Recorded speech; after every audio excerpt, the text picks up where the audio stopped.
outlook on life. I want to live some more. Amen. I want to live some more. Well, I laid there, I didn't sleep a whole lot that night. Next morning, bright and early, the head doctor came around. He said, Mr. Tate, you're looking well this morning. I said, I feel a lot better. He said, I want to tell you some good news. I said, well, I can use some good news. He said, all the tests that we're showing that you're getting better. Amen. Very next morning. Amen.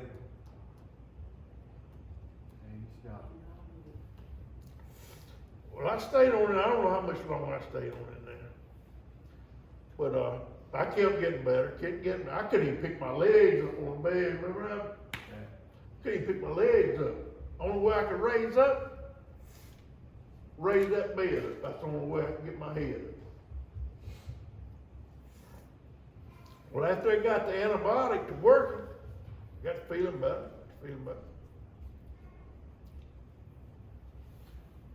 But every time I turn around, something else presented a problem. Every time. I thought I was going to go to Rotary Rehab. When I got reached Rotary Rehab, I didn't have 2 or 3 weeks, and I come home. Well, they got to working with me here, there, trying to help me get where I could get up out of bed. I had 2 big old boys come in there from rehab. Part of the time, they couldn't even get me up out of bed. But they didn't quit. They kept coming back every day. They kept pounding it in my head. One day I just didn't cooperate at all. Well, along, the head doctor come in. He said, Mr. Tate, tell me you give him a little trouble about cooperating with him. I said, yes, sir, Doc. I just didn't feel like doing it today. At my age, 65, I said, I just can't do stuff he want me to do. He looked down over his eye and he said, Mr. Tate, do you want to see 75? I said, yeah, I do. He said, well, you better get up out of that bed. That's when I realized these folks weren't trying to hurt me, they were trying to help. But, see where I'm at, I'm all playing. All right, was scheduled me to go to Rotary. I come out with blood clots, had blood clots all in my legs. They had to do surgery and insert a filter. Well, I got that over with. Going to Rotary. Come in, Mr. Tate. Well, they tested me for COVID on Friday. Tested negative. Since it was 2 or 3 days, from Friday and Monday, they had to test me again Monday morning before they let me go to Rotary. A little while, they tested me. A little while, the doctor came in, Mr. Tate, that's bad news. Tested positive for COVID. Oh, no, I just tested Friday, and I was negative. Tested positive this morning. On Sunday, Brittany and Brother Michael came. They told me that, it scared me to death. I said, I done transferred it to them. Well, I said, Doctor, test me again. I don't think that's right. He said, okay, I get him tested again. Well, he did. He went and tested me again.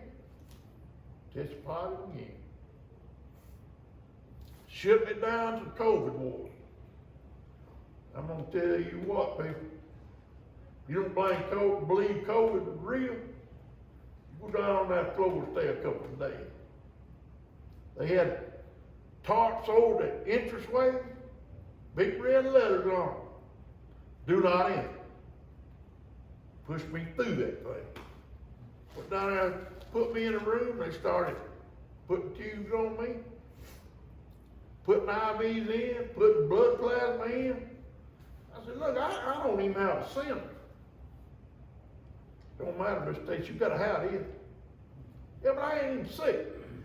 And all the while, there were people, you could hear them holler, begging for help, coughing, crying. That went on 24/7. 24, I mean, nonstop. Somebody pleading for help. Good gracious, I need to get out from in here. Kept me that 12 days. At the end of 12 days, I was going back to Rotary again. Had my schedule to go to Rotary. Nurse came in, I thought she fitted give me take me to Rotary. No. Miss Tate, I got some bad news. I done heard this 4 or 5 times. I said to myself, what's else is new? She said, we don't have an available room in Rotary. We're going to put you in a room till one comes available. I done lost 2 weeks that I've been working on getting home. Now there's going to be 3 weeks before I can work on getting home. Well, spend a week in there looking at the wall.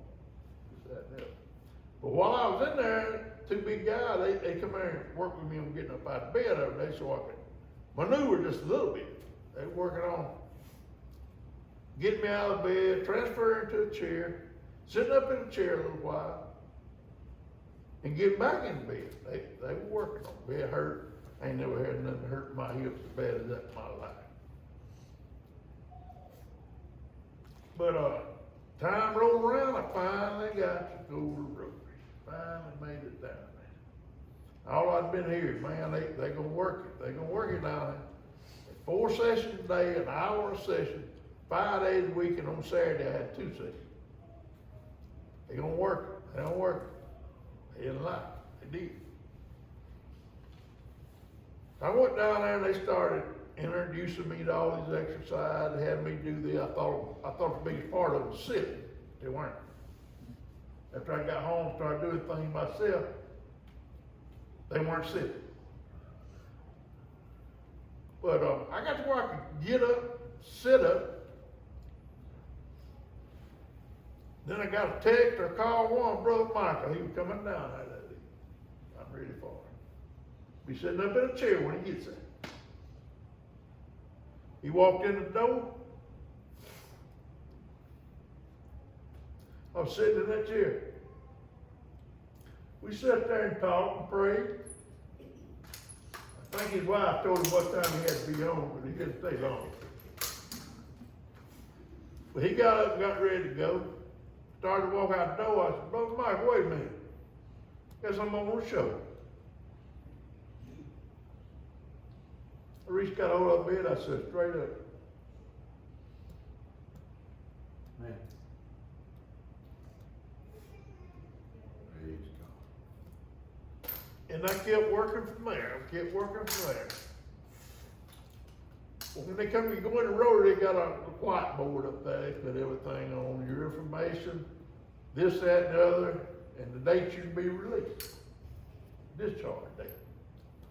They put one date on there. I don't remember what it was. Man, I was counting the date. Got to that date, mistake, it might keep a couple more weeks. Oh man. I done been in there like 7 months. Almost 7 months. Well, they changed it to another date. April 29th, 2021. I was counting the date. Well, they finally let me go home. Ricky came, got me. And I had drove a log truck all my life. We got down there to McIntosh, and I said, old log truck sitting over there with a hood up on. She looked over at me and said, Daddy, you ain't got to worry about that no more. I said, yeah, you're right. I'm through with that. I'm through with that. And that's been the biggest part of my life for 40 years. For 40 years, I drove a log truck. Anyway, I came on home, and when I got home, things weren't quite like I thought they were going to be. I thought I was going to be jumping around and doing this and doing that. No. Brittany still having to come, put me in the bed, feed me, this, that, and the other. And finally one day, I said something to her that I probably shouldn't have said. She looked at me and told me, she said, Dad, you've got to help yourself, son. You got to help yourself, son. And that wore on me pretty good. Well, I sit there every night, I lay up in that bed as she come and got me ready for bed and put me in bed. I'd cry myself to sleep.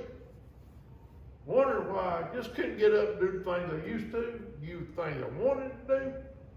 Never imagined retired laying on my back in a hospital bed, but I did. Finally, but all during my life, I had wondered, heard people give their testimony, talk about the Lord spoke to them. Oh, I said, I don't think the Lord ever spoke to me. If he did, I didn't know. How do you know when he speaks to you? How do you know that? I didn't know. I'm laying there that night, crying myself to sleep again. Something spoke to me. He said, Ricky, you don't need to be laying there worried about things you can't do. What you need to do is worry about the things you can do and focus on them to get better. After that, I went to sell my old pickup truck. Really wouldn't let me sell it. I had it sold, all I had to do tell the man, come on. Yeah, you don't need to sell that truck. Brittany, I ain't gonna never get to drive it no more. Never get to drive it no more. I don't think you need to sell it. I think you need to keep it. Well, I ain't gonna be able to drive it. She said, you don't know you ain't gonna be able to drive it no more. This morning I drove my old pickup truck right out there in park. Amen. I got up and walked in here without a wheelchair.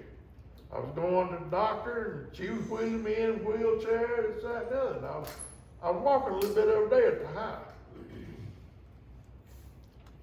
And one day I told her, I said, Brittany, I think I can walk in that doctor's office.